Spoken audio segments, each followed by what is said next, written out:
Today's tutorial will be focusing on easing in and out and how to specifically apply it to sword fights and other melee battle exchanges.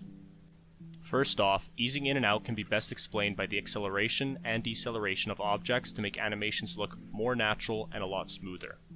Easing in refers to how when starting a movement, it needs to start slowly and then pick up in speed. The in animation implication is that when taking pictures between movements, the movements are really subtle before being spaced out.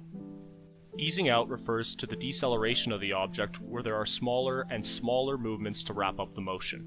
Now, that may be a bit more of a complex explanation than necessary, but in reality the implementation is super straightforward. I'll show you what I'm talking about with the sword swing. Oftentimes I see people animating in a way that looks robotic, or even in a way where there isn't much force or impact behind movements. It usually looks kinda like this.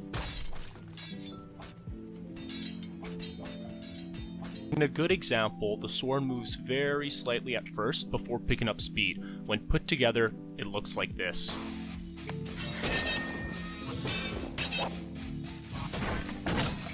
Learning, understanding, and practicing the skill is essential in developing your abilities as an animator.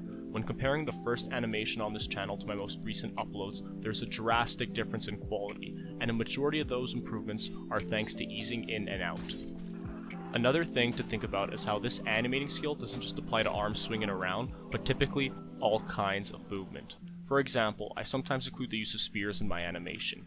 You don't usually just swing a spear around, you lunge with it. However, the same principles apply. You start the motion with really tiny movements and then build up to bigger movements. The end result is a thrust/lunge that looks really clean and has a lot of force behind it. Finally, there are some other things to consider as you try this in your animations. Are certain weapons heavier? Is a particular character or minifigure really strong, or maybe really weak? Is the person swinging the weapon off balance, and so forth? How do all these considerations impact the way I animate? Overall, I hope you enjoyed this tutorial and took something away from it. Understanding this topic was huge for me, so I hope I can help other creators in advancing their skills and coming up with some next level brick films. Thank you for watching.